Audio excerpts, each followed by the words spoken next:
becomes the epicenter of ideas that matter. The Left Coast Forum is bringing together voices that challenge, inspire, and illuminate, with keynote presentations from people like noted economist Richard Wolff, the man who breaks down capitalism in ways that make sense to working folk like you and me, and Dr. Cornel West will be there, the brilliant philosopher and activist who never stops fighting for justice and speaking truth to power and to the powerless for that matter. So this isn't just another conference. This is where ideas get tested, where the conversations that shape our future begin.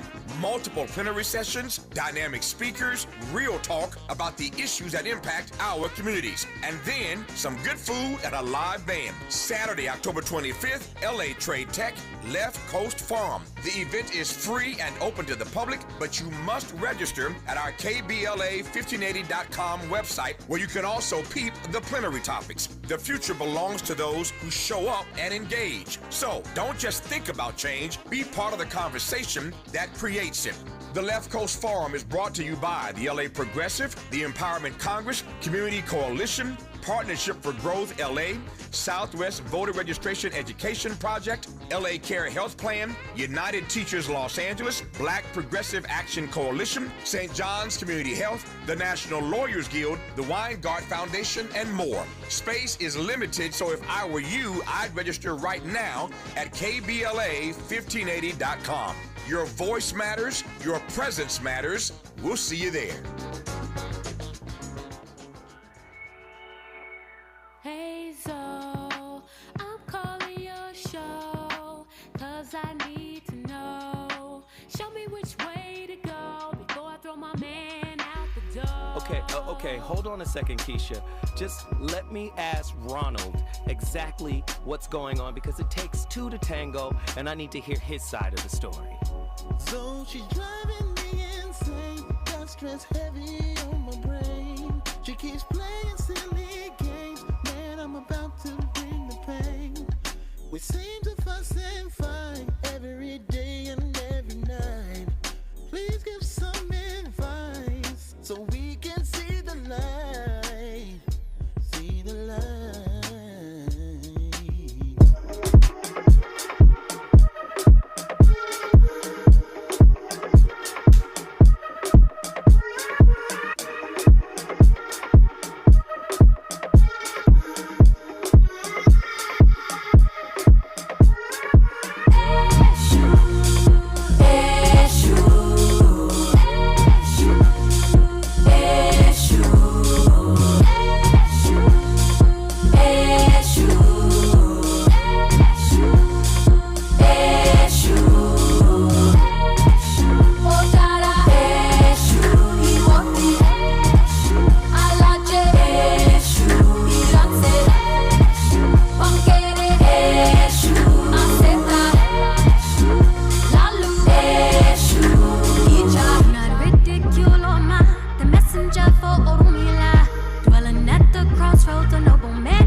The idea of reality as a singular noun doesn't make any sense to me at all anymore. What model do you use? I like the sociological term glass and grid, which some sociologists use. Korzybski called it your system of abstractions, which means a lot if you know the mathematical school he was working from, but doesn't mean much to most readers. Leary coined the magnificent term reality tunnel. I call it a neurological reality tunnel. Everybody has their own neurological reality tunnel, which is why we misunderstand one another so often and why we misjudge one another so profoundly. Can you describe what a reality tunnel is? We receive, I think, more than 1 billion signals every minute from the environment. Most of them we're not even conscious of receiving. They affect our legs, our arms, our eyes, our ears, our nose, our chest. All this information is pouring in, and the nervous system is making evaluations at different levels, working its way up. One of the classic models is that we got three brains: the reptile brain, the mammal brain, and the human brain. I've heard that for so long. I don't know how far back that goes. I knew that when I was in my 20s, which means back in the early 1950s. If we tried to be conscious of all the signals, we couldn't do it, because to be conscious of that many signals simultaneously means we only perceive chaos, which is the usual first reaction to LSD. Things turn into chaos, then they turn into different kinds of patterns. The chaos is because we can't handle that much information and organize it rapidly. So we throw out all the information that seems unimportant, which means we also throw out all the information that seems threatening to our belief system or to our dogma or to our ideology. We throw out everything we think can be ignored safely, so we concentrate on the things that seem important. Then our brain constructs a model out of all the information coming up from the rest of the nervous system, and we project the model outward and consider it reality. It's not reality, it's our reality tunnel. Everybody else in the same room is constructing a different reality tunnel. About 40 years now, I've been teaching workshops and seminars, first on general semantics, then on neurolinguistic programming and various other things. But I've done this experiment hundreds of times where I get the whole audience to describe the hall outside the seminar room. I never have had a case yet in hundreds of experiments where two people describe the hall exactly the same.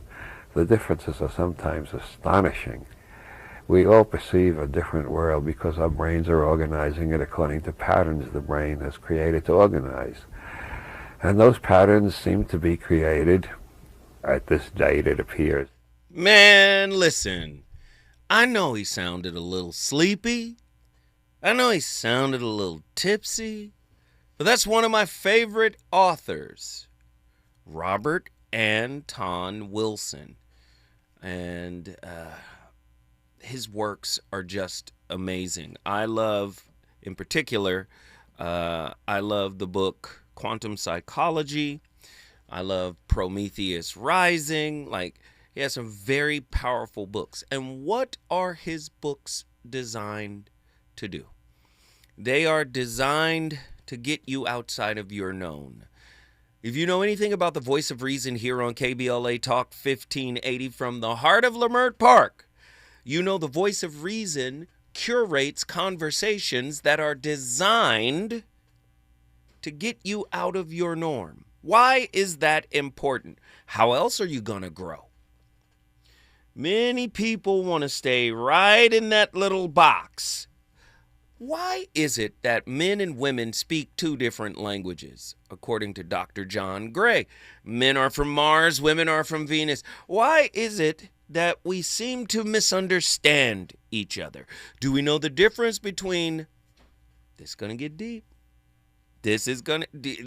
are y'all ready? Perception? Eesh. What is perception? Right? Is perception about you, and is perspective about gaining bits and pieces of other people's perception so that you may have perspective? I don't know. But what I do know is many people are wearing a mask. If we're using the Jungian angle here, Carl Jung's work talks about the mask, of course, which is the persona, and the real you is behind the mask, right? So if that is the case, you are dealing with a person, or people are dealing with each other. They're wearing a mask, so the relationship is between the two masks, and they're trying to hold back what's behind the mask, which is chaos, the shadow of a person. And you gonna tell me who I am? How many times a woman told you, see, I knows you. I knows all about you. Wait a minute. I don't even know me. How do you know me? Tonight's topic, perspectivity. I said what I said. We live in a society where people are talking about my truth. Can you have a truth if you haven't started the individuation process? If you go to a clinician that's worth their salt, right? They're gonna listen to you. They're gonna take notes. They're gonna walk you through your process. But ultimately, you got to do some work that leads to individuation, right? That's the clinical psychological term, individuation. Carl Jung came up with this. What does it mean? Merging the mask and the shadow together. That's what it means. That's how one becomes a whole person. They get on the process of individuation. Can you have a clear perception of your partner if you have yet to do that? Perspectivity. I said what I said. Agree or disagree? A fragment of the whole truth isn't the truth at all. Or is it? I want to know. Do you really know yourself? And if the answer is yes, how can you possibly know your partner? 1-800-920-1580. Get to your phone lines. Now, this is going to sound like it's off topic, but it's not. I'll leave that for my callers. But let me say this. In anthropology, in the study of anthropology, which is quite possibly one of the most racist fields in the world. I'm sorry, anthropologists. I don't mean to disrespect you. I love the new anthropology. But the old anthropology? My goodness. Many old anthropologists were on the same side as the people, the colonial powers. Right? Can we be honest? They're on the same side as the colonial powers. And they had to grow out of that. There were some black anthropologists that came along, some sisters that was like, nah, this is not cool. You had white folks going into other cultures, being very disrespectful of the culture because they were coming from, the term is ethnocentrism. They were coming from an egocentrism, right? Our culture is better. You guys are primitive. And this justified racism. This justified colonialism, imperialism. They had anthropologists on board for that, right? The anthropologists gave them the justification to subjugate the world, right? Until they created something called, right? Are you ready for this? Cultural relativism. And cultural relativism said, hey, when we go into a culture, we can't look at ourselves as better than the people we're observing. We have to go in from an objective space and even in an appreciative space to understand that these people have their ways and their ways aren't our ways aren't better than theirs. We have to go in objectively to be able to observe without judgment. Isn't it funny that you got all type of relationship coaches and psychologists saying, don't judge yourself. You have to observe yourself without judging. So I said to myself,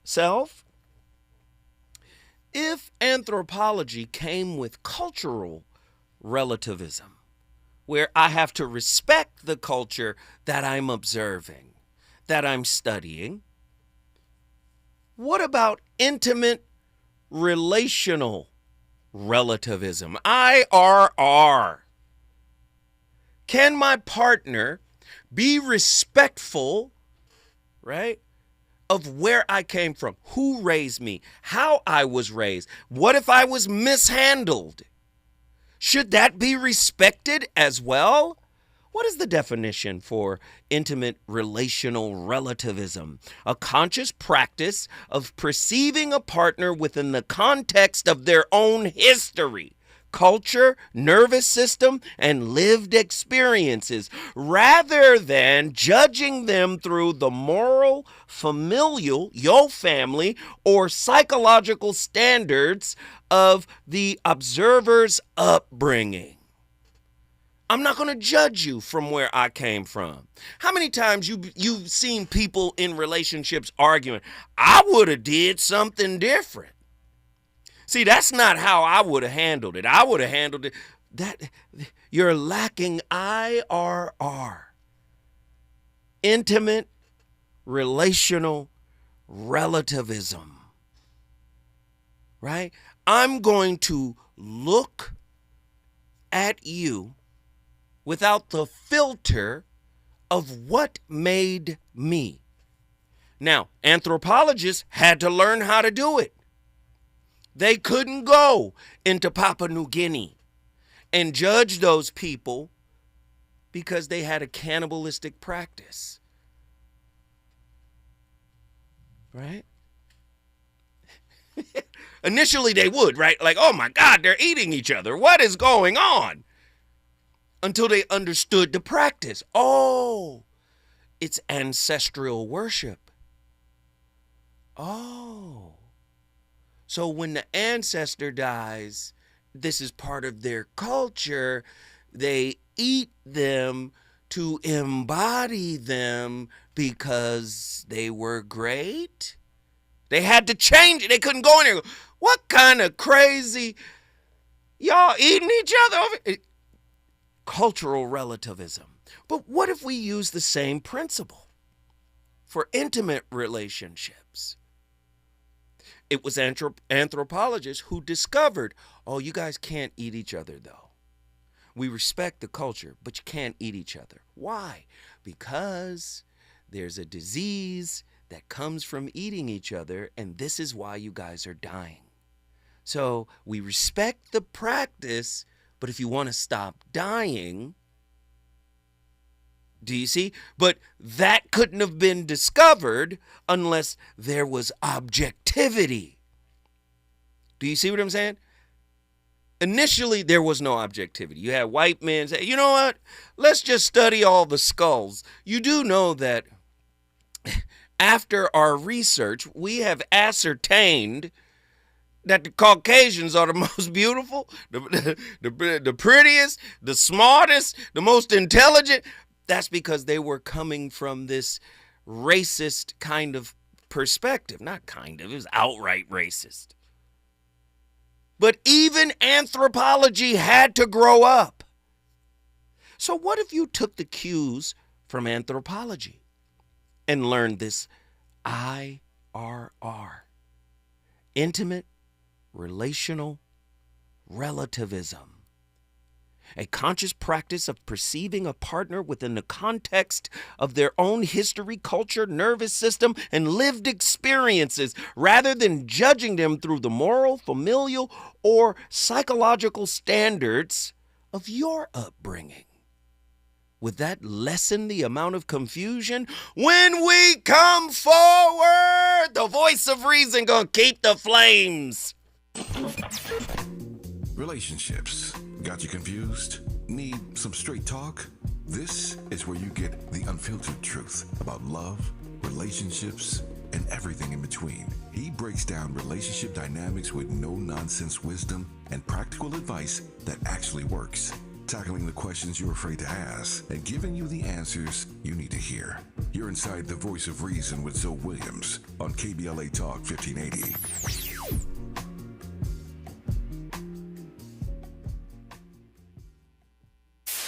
KBLA Talk 1580. We've got a lot to talk about. KBLA Talk 1580 reminds you that we keep us safe. Every girl deserves a chance to shine. That's the belief behind Forgiving for Living, Inc. Since 1999, this organization has been empowering at-risk girls ages 13 to 18, helping them overcome behavioral and mental health challenges. Founder Wendy Gladney's personal journey inspired the mission to give girls hope and purpose through the power of forgiveness. Through their ambassador program, workshops, and annual annual conference, Forgiving for Living has touched over 3,000 young lives, providing mentoring, life skills, training, and tools for building self-esteem and confidence. You can make a difference. Visit forgivingforliving.org to donate, volunteer, become a mentor, or find help for a young girl in need. Forgiving for Living, Inc., building brighter futures for young girls. Visit forgivingforliving.org today. This is a community call to action from KBLA Talk 1580. With a KBLA Talk 1580 editorial, I'm Dr. Nicolai Corte. Let's preserve Black land stories before they're lost forever. I want to personally invite you to be a part of something historic. As journalist in residence for the Black Land Lost Narrative Archive Project, I've joined forces with powerhouse attorney and social justice champion George Fothery, the man who helped make history by delivering justice to the Bruce family in Manhattan Beach, securing the first known return of land unjustly taken from Black owners by a local government. That victory was monumental, but it was just the beginning. For generations, Black families have acquired land through grit, faith, and determination, only to lose it through violence, legal loopholes, forced sales, and systematic racism. What's been taken goes far beyond dirt and deeds. It's the erasure of wealth, identity, and legacy. That's why we've launched the Black Land Lost Narrative Archive Project, a national effort to collect, protect, and preserve the stories of Black land lost before they're buried, forgotten, or erased altogether. Because there's power in telling Black stories, there is resistance in remembering, and there's justice in being seen and heard. This is where you come in. We're inviting you to be a part of this historic Black narrative archive. If you or someone you know has experienced land loss, displacement, or forced property sales, your story deserves to be heard and remembered.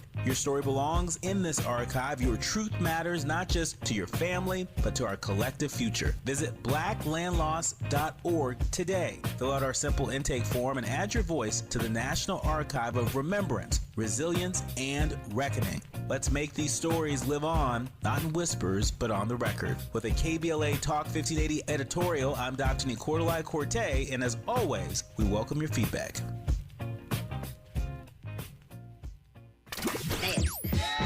You know you want some more. It's the voice of reason with Zoe Williams on KBLA Talk 1580.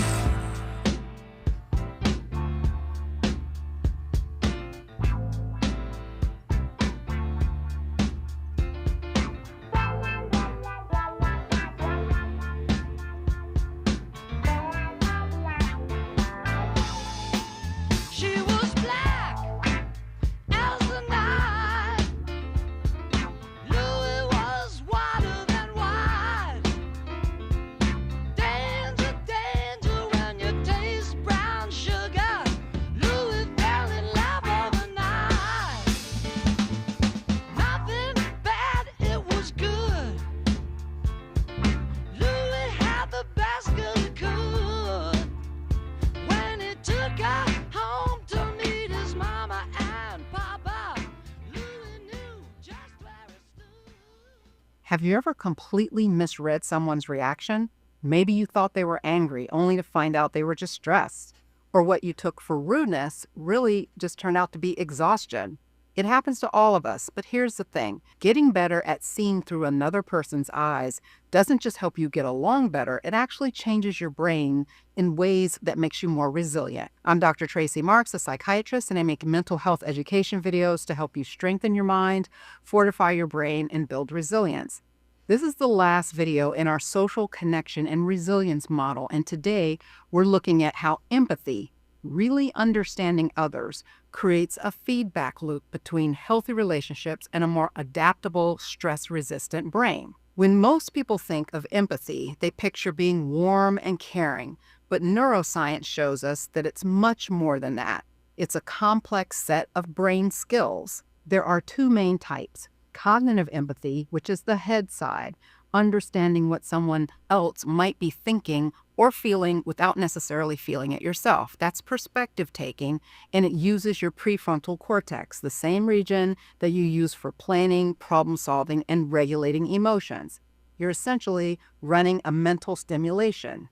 If I were them, how would I feel? Emotional empathy is the heart side. actually feeling some of what they feel. If you tear up when someone cries or your stomach knots when you see someone get hurt, that's your mirror neuron system and limbic network responding. And those are the same networks that process your own physical sensations and emotional states. In daily life, these two systems often overlap.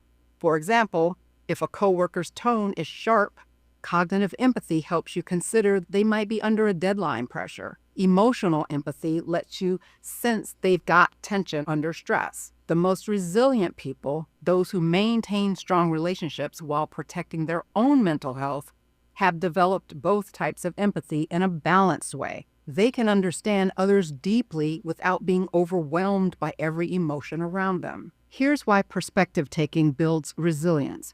Perspective taking is part of what scientists call theory of mind, the ability to recognize that other people's inner world is different from yours. Using it regularly strengthens the very networks in your prefrontal cortex that help you stay calm under pressure, think flexibly, and regulate your reactions. Think of a parent diffusing a toddler's meltdown in a grocery store. Instead of yelling back, they pause, think, he's tired, overstimulated, and probably hungry. That mental shift keeps the parent from reacting purely on impulse. Hey, man, I don't know if you know, but Dr. Tracy, Andy, is Dr. Tracy a superstar or no? We got to give her her flowers, man. Dr. Tracy be cooking.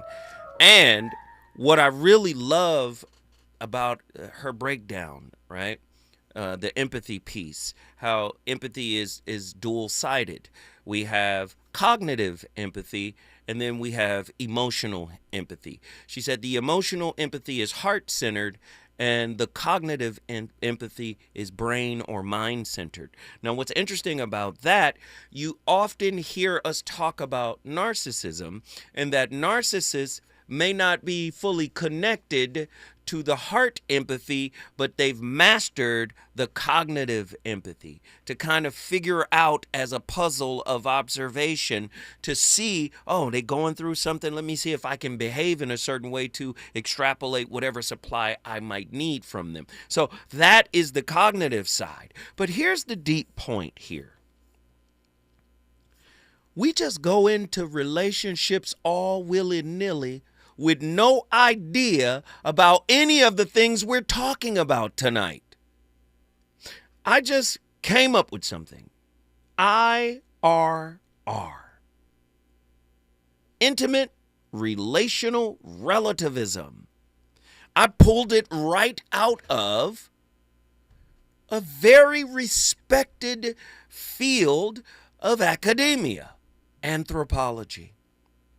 Anthropology is broken into 4 pieces. When you put all 4 pieces together, you get applied anthropology. But when you go back into the history of anthropology, you start to realize that it was built on a foundation of lies and racism. But in order for it to mature and grow up, it had to develop something. Objectivity. Without judgment. What if we could do that in relationships? What if we could understand ourselves and our partners without the field of experience that we've been through? When we come forward, the voice of reason will be going to the phone lines. Let's get it! He's on fire tonight. It's the voice of reason with Zoe Williams exclusively on KBLA Talk 1580. I'm Amber Payton with BIN News Now. Black Los Angeles Mayor Karen Bass is highlighting progress in closing a $1 billion budget gap. Some people said it couldn't be done, but I am so glad to stand here and say that we have proved the naysayers wrong. After submitting her spending plan, the City Council revised it, cutting expected layoffs to 600 and ultimately saving more than 1,000 city jobs that were originally planned to be cut. Black Washington, D.C. Mayor Muriel Bowser says she wants the city to host the 2031 Super Bowl. Speaking at the State of the District Conference, she pointed to D.C. hosting the 2027 NFL Draft and the new Commander Stadium opening in 2030, arguing sports investments will boost the city's economy. And the subreddit for Black singer David is locked after fans accused him of moderating it and deleting critical posts. The singer is under investigation after a missing 15-year-old girl's remains were found in his car. Get BIN News now on demand 24/7 on the iHeartRadio app. Celebrating 100 years, Mount St. Mary's University LA is dedicated to moving your life and career forward. Earn your undergraduate or graduate degree and become unstoppable. Find out how at msmu.edu. Hello, KBLA delegation. Tavis Smiley here. On Saturday, October 25th, LA Trade Tech becomes the epicenter of ideas that matter. The Left Coast Forum is bringing together voices that challenge, inspire, and illuminate, with keynote presentations from people like noted economist Richard Wolff, the man who breaks down capitalism in ways that make sense to working folk like you and me, and Dr. Cornel West will be there, the brilliant philosopher and activist who never stops fighting for justice and speaking truth to power and to the powerless, for that matter. So this isn't just another conference. This is where ideas get tested, where the conversations that shape our future begin. Multiple plenary sessions, dynamic speakers, real talk about the issues that impact our communities, and then some good food and a live band. Saturday, October 25th, LA Trade Tech, Left Coast Forum. The event is free and open to the public, but you must register at our KBLA1580.com website, where you can also peep the plenary topics. The future belongs to those who show up and engage. So don't just think about change, be part of the conversation that creates it. The Left Coast Forum is brought to you by the LA Progressive, the Empowerment Congress, Community Coalition, Partnership for Growth LA, Southwest Voter Registration Education Project, LA Care Health Plan, United Teachers Los Angeles, Black Progressive Action Coalition, St. John's Community Health, the National Lawyers Guild, the Weingart Foundation, and more. Space is limited, so if I were you, I'd register right now at KBLA1580.com. Your voice matters, your presence matters. We'll see you there. Yo, it's Zoe Williams, the VOR, and I know you're tired of pretty gems with pretty lies, where people seem to scroll more than they sweat. Well, it's time to level up. Welcome to Huff and Puff, where excuses die and champions rise. Smack dab at 1221 North La Brea on the corner of Fairview. This ain't a photo shoot, it's a battleground. Certified achievers in the game. Trainers who grind with you, not post pictures beside you. Whether you're chasing your next personal record or just trying to outrun your past, this is your sanctuary of sweat. No mirrors, no filters, no fluff, just pain, passion, and purpose. Stop talking, start training, huff hard, puff loud, be legendary. Where folks go to war with their weaknesses. Huff and Puff. KBLA Talk 1580. We've got a lot to talk about.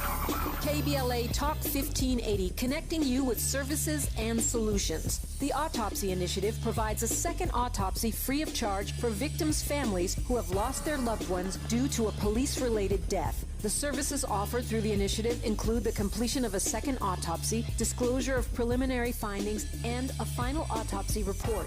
A police-related death is when an individual is harmed by police officers using deadly force, which results in an individual's death. Police-related death includes in-custody deaths, including those that arise during contact with law enforcement officers during arrest, pursuit, booking, transport, or incarceration. The Autopsy Initiative has a team of board-certified pathologists on call. An autopsy request may be completed by anyone with a close relationship with the victim, which may include the victim's spouse, partner, relative, close friend, or lawyer. To request a free second autopsy for a victim of police violence, please visit knowyourrightscamp.com. That's knowyourrightscamp.com. Then click on Autopsy, then click on Request. At KBLA, we believe in justice for victims of police violence. We say their names, and we don't black down. This is a community call to action from KBLA Talk 1580.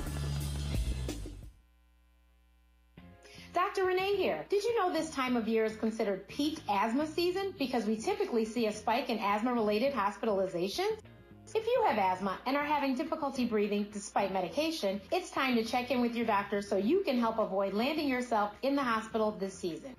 To learn more about managing your asthma, visit www.luma-edu.com. That's LUMA-edu.com. This message is brought to you by Amgen and AstraZeneca.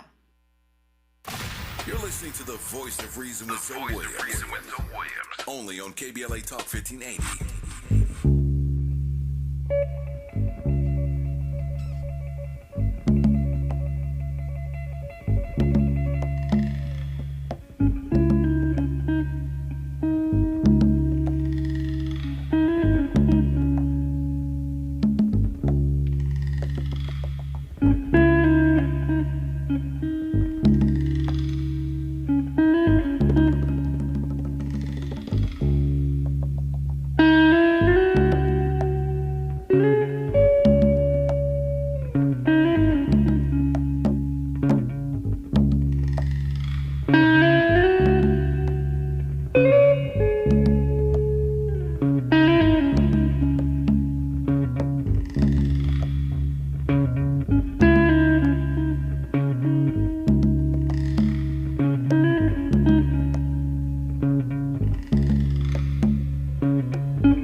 Women are valuing themselves in the same way they value or evaluate men's value. And a situation occurs where a woman is not educated, she didn't go to college, and she meets this very successful man, and he actually falls for her. She questions, why me? Because to her, I don't have the value that could get this kind of man. But what she doesn't understand is the value he sees in you isn't attached to those things. It's your feminine energy. It's his attractiveness to you. It's how you make him feel. It's all those other things. Who was that? Stefan? Okay. See, my niece does this to me on purpose. She does. She will send me video clips. Oh, my goodness. What was... Listen, it's fine. The voice of reason, I'm engaging in a deep conversation right now. And I'm talking about intimate relational relativism. You're not going to be able to look it up. I made this thing up. I extrapolated it from cultural relativism, from the study of anthropology. That was Stephen Speaks, who was just speaking. And we're talking about how we seem to not understand who our partners are. I would say a great deal of that misunderstanding comes from a lack of self-awareness. We seem to not really know who we are. And if there's aspects of ourselves that we loathe, we push it down, we hide it. You know, we hide behind this mask. This is how I want to be perceived. This is how I want people to see me. But I believe relationships could be even better, right? If we got over that hump. How do you get over that hump? The first thing you got to do, self-awareness, cultivate it. You can't be self-aware until you're operating in this space of self-acceptance. You got to accept what you see. And then once you see it and you're aware of it and you know what it is, now you're using that heart-centered empathy in order to understand why it exists. You know, why can't I emotionally regulate? Why am I argumentative? Why am I disrespectful? Why do I have an anger issue? You start to understand your process. Oh, this came from there. And this is why I'm here. Oh, and this is how I might show up in a relationship if I'm triggered. Self-awareness, self-acceptance. Now, your perspective begins to broaden. What are the core principles of IRR, intimate relational relativism? Well, number one, context over comparison. Just as cultural relativism asks an anthropologist to suspend ethnocentrism, IRR asks a lover to suspend egocentrism. Oh, Lord. Are y'all ready? Your partner's behaviors, attachment patterns, and even love language must be understood against the backdrop of their developmental ecology, not your inherited rule book. How many times you dated somebody who thought they were spiritually better than you, and the only way the relationship could move forward if y'all were to get on the same page religiously? I just seen a friend of mine break up a 10-year relationship because it's not religiously aligned. And I get it. That's a thing. But are you dating an idea, a concept, or a real human being? Do you know it's easier to be in a relationship with a concept than it is to be in a relationship with a human?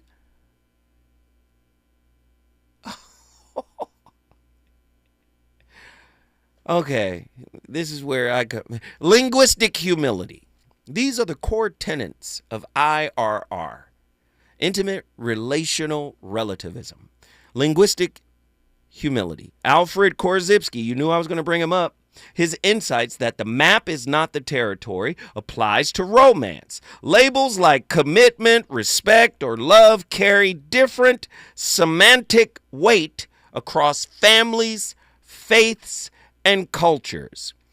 IRR invites a constant interrogation of shared vocabulary. Does that make sense? Okay, here we go. Nervous system awareness. Because most people will choose a corny, regular, average, whatever kind of guy or girl because they're compatible with their nervous system. Not with their heart. Not even with their purpose. Oh, Lord, I done got into some. Trauma theory reminds us that many personality traits are adaptive responses. IRR, intimate relational relativism, treats a partner's regulation strategies, right? Avoidance, hypervigilance, shutdown as data, not moral failings. Do you see? Does this make sense? What about ethical empathy? Right? Ethical empathy without moral relativism. As in cultural relativism, understanding context does not require approving harmful actions. In IRR, it differentiates explanation from excuses. How many times you've been in a relationship with somebody and you're giving them the explanation for why a thing is or why it happened, and they said, I don't want no excuses. I said what I said. I don't want no excuses. How many times you've been earnest and open, pouring your heart out, trying to make it make sense? Let me tell you what happened. I ain't listening to this.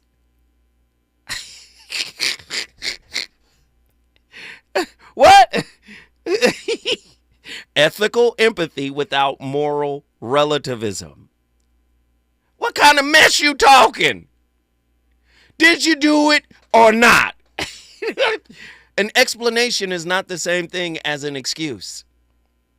And many times that is a point of contention in our relationships. Again, as in cultural relativism, understanding context does not require approving harmful actions. IRR differentiates explanation from excuse. You can honor someone's backstory while still setting firm boundaries.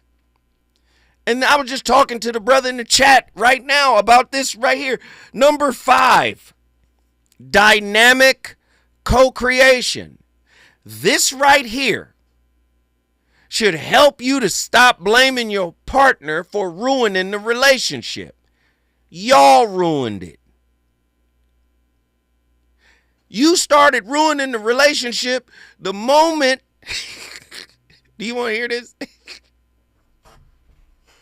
The moment you started stuffing your shadow down. The moment you started suppressing your shadow, you didn't even know it was unconscious to you. But your relationships moving forward as an adult were going to be messed up because you stuffed down a part of your truth. Your shadow is part of your truth. You can't stand on the truth if you can't stand with your shadow. Ooh, somebody meme it. Somebody put that on Instagram right now. I don't know who I'm talking to. Dynamic co-creation. The relationship itself becomes a micro-culture where both parties negotiate new norms. Intimate, relational relativism frames this negotiation as an ongoing ethnography, right? Each partner studying, adapting, and revising shared practices in real time. Does that make sense? We don't understand each other because we don't understand ourselves. I'm tired of the blame game. Yeah, you're anxious, preoccupied. You're attracted and avoidant. The avoidant is there to expose what you need to work on. That's all it is. Okay, I promise. This time, when I come forward, I'm going to Mountain View, Hawaii. Let's get it! Is it good to you? More Voice of Reason with Zoe Williams when we come forward. KBLA Talk 1580. We've got a lot to talk about. KBLA Talk 1580, connecting you with services and solutions. LA County's new Justice Care and Opportunities Department, or JCOD, is here to support justice-involved individuals and their families. The JCOD Support Center is now taking calls at 1-833-LACJCOD. That's 1-833-522-5263. Available 7 days a week from 6 a.m. to 11 p.m., the Support Center is your one-stop shop for re-entry issues and court support. They offer court reminders, connections to local services, transportation assistance for housing, court appearances, and childcare. The JCOD hotline provides personalized help to connect you with services that you need. And don't forget to check out justiceconnect.org for more information. Remember, it's free and available every day at 1-833-522-5263. This is a community call to action from KBLA Talk 1580.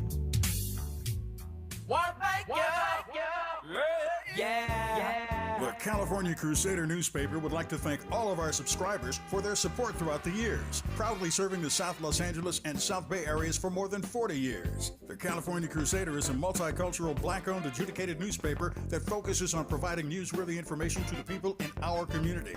We're constantly looking for ways to assist businesses in our community to connect with our subscribers. We provide low-cost, effective ways to promote your business with our reasonable and affordable advertising rates. You can participate by suggesting, sharing, and submitting your stories on the California Crusader newspaper Community Share Facebook group page, or visit our website at cal-cruise-news.com. That's calcruisenews.com. Then click on the Submit Now button located on the top right corner of the homepage, or text CCN to 42828. Again, text CCN to 42828. The California Crusader newspaper, working together to build a better community for our future. Subscribe today. Lena Bloom for the Bail Project. Imagine you're stuck in a jail cell and you can't afford bail, and someone offers you a way out. Just plead guilty and you can go home and kiss your kids goodnight. What do? What thousands have. You plead guilty whether you are or not. Cash bail makes poverty a crime. That's why the Bail Project helps those who can't afford it while fighting to end cash bail, because freedom should be free. Brought to you by the Ad Council.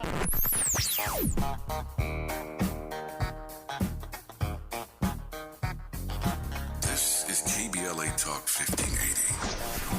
Talk radio that's music to your ears.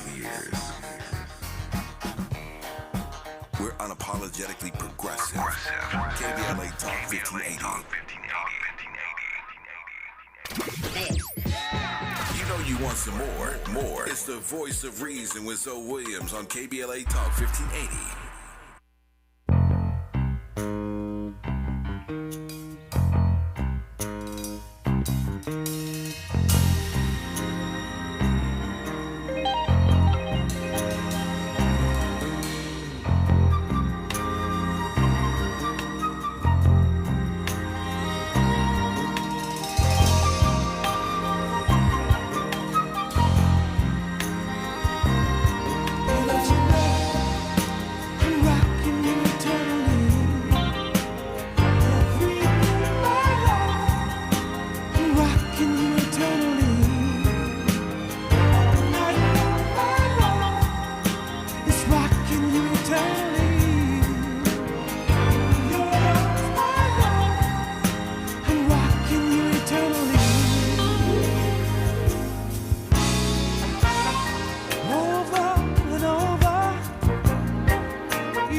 next time a little more.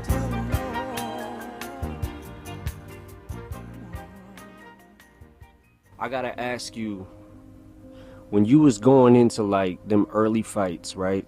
When you first started coming up, and you walk into the ring, what is that like? Like you felt, did you feel like part of you nervous, like tense, but the other part like you gonna kill somebody? No, I'm not nervous, I'm scared. I'm scared. Yeah. Because I'm a scary guy. Because I've been picked on all my life. I've been abused all my life. People did anything they wanted to me, so I have natural fear of not being safe. Yeah. That's who I am, natural. It's in my life, that's who I am. So now I got it with this weird self-confidence and violence and stuff. So now I'm sadistic, because I'm afraid I'm going to get hurt. Yes. I'm an animal now. Was that Mike? Mike Tyson. Eminem and Mike Tyson. Imagine not knowing. And what I love about Mike is he's exceedingly transparent. You know, he's gotten to a point where he will say what it is, right? You remember that interview he did when they were talking about his baby who passed away, and he told the guy, hey, I think it's time for you to leave. And you could sense the energy, the tension, everything. And that guy took that microphone off and got up out of there. But Mike has always been, well, he's learned to be that way even more in terms of his transparency. And I love him for that. But imagine being in a relationship with someone who conceals that. But they don't conceal their expectations for you, right? Their expectations of you, right? They have a perspective of you, you have a perspective of them, but you may not know all of this energy and heat behind, whatever performance they put in front of you. This is why it's hard to know a person if one is not in direct contact with the knowledge of self. We have callers on the line who want to talk about it as well. John from Mountain View, Hawaii. What are your thoughts on tonight's topic? Greetings and blessings, chat. Greetings and blessings to all within the sound of my voice. Greetings and blessings to Andy as well as you, Zoe. Thank you for this evening's subject to expound upon. Mm-hmm. And I also like the fact that even in the midst of the show, you're asking questions about the show. Yes.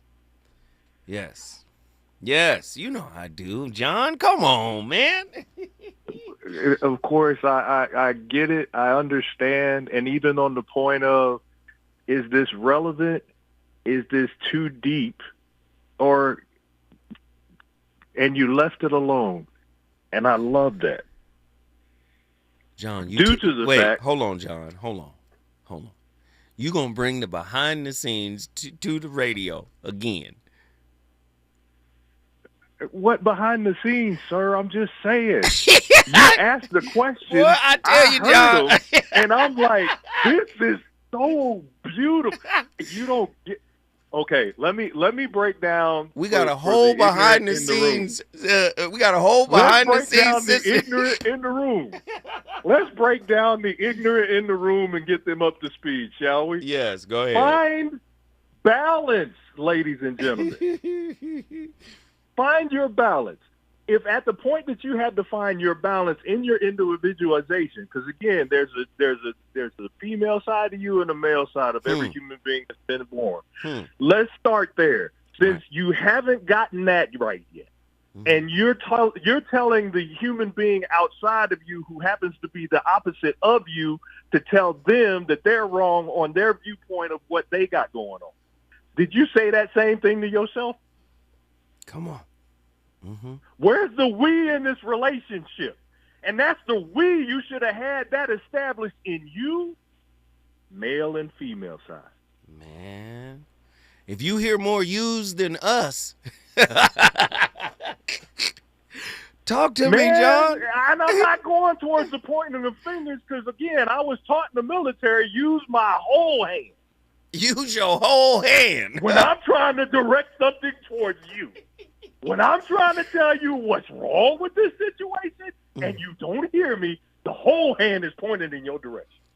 And I think you just brought up something even bigger or as important. Let me just say, maybe I got it wrong. Maybe my perspective is off. But I think it's equally important for that flawed perspective to have space to be heard. And I think sometimes we even struggle, right, with the space to even hear, because what did Robert Anton Wilson say in the first clip? In the first clip, he says, well, if I hear something that I don't agree with, I disconnect. Booyah. And that's the point that I was trying to get to. Because the whole point is this is a game of double dutch. Are you ready to play? The whole point of life is this simple, complexity of all things. And yet we're trying to make all of this complex stuff very simple. And it can be. Well, no. With your understanding. Well, you know what makes it complex? You know what makes it complex, John. You know me standing on my square telling you about your business. No, again, I should be looking inward and telling me about my own. My bad. We need to get this right. Wait, hold on, John. I think it's the words that make it complex. Many times we don't have the words, right? Many times when we do have the words, you're talking to an unwilling ear who doesn't want to listen. That's true. Do you see? But again, you're yelling and giving them more of what they don't want has got you where? Ooh, keep going. Keep So going. help me. Help me, help you, help me. How about that? And we're supposed to be a we in this. John, all I can say. Back to me pointing with my whole hand.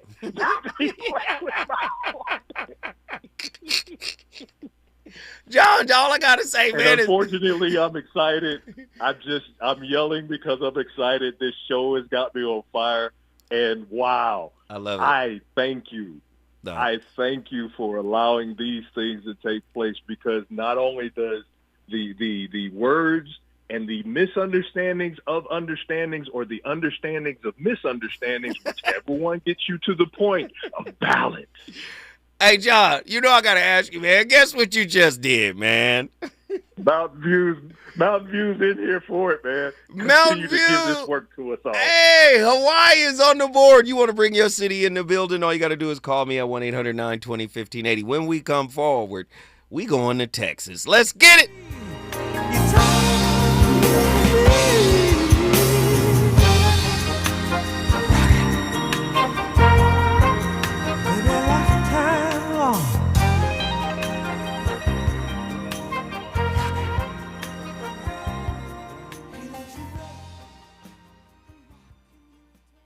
KBLA 1580 Santa Monica.